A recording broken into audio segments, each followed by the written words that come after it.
pamoja na mahakama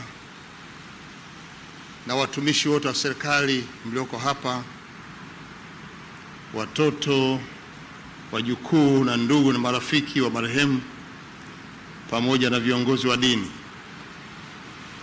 Mheshimiwa Rais, nayo nafasi fupi ya kutoa salamu, na salamu hizi ni za pole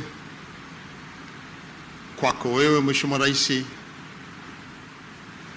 kwa kufiwa na kiongozi aliyekuwa mtumishi katika nafasi mbalimbali ndani ya serikali yetu ya Jamhuri ya Muungano wa Tanzania na kufikia ngazi ya kuwa makamu wa kwanza wa rais na waziri mkuu na baadaye kustaafu. Tunakupa pole hii. Tunatambua ulipata nafasi ya kukutana naye wilayani Mwanga mkoani Kilimanjaro ulipokwenda kuuzindua mradi mkubwa wa maji ambao ulikuwa ndoto ya marehemu kwa miaka mingi kwa wilaya za Mwanga, Same na maeneo mengine jirani kupata maji yale. Fursa ile ilikupa nafasi Mheshimiwa Rais kupata mawili matatu kutoka kwake.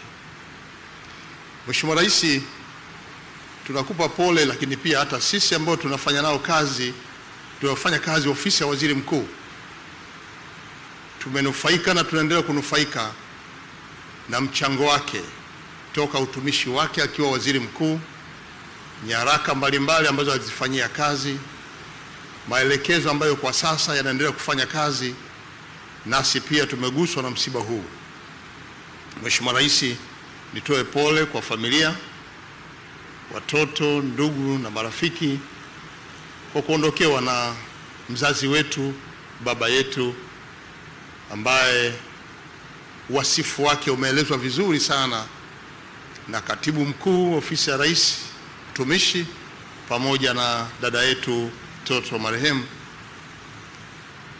wasifu ambao umeeleza namna ambavyo amekuwa bora katika familia, lakini pia kwenye utumishi wake ndani ya serikali, na sikusudii kurudia. Nataka nitumie nafasi hii kutoa pole kwa watumishi wa umma na wote walioguswa na msiba huu.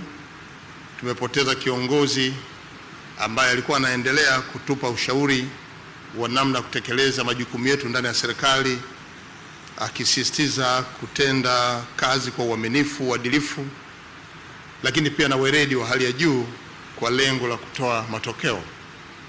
Mheshimiwa Rais, baada ya kutokea kifo cha kiongozi wetu mstaafu hayati Mheshimiwa Cleopa David Msuya, pamoja na miongozo ya serikali lakini pia maelekezo yako, tumefanya maandalizi ya kutosha yanayopelekea kwenda kumhifadhi kwenye nyumba yake ya milele.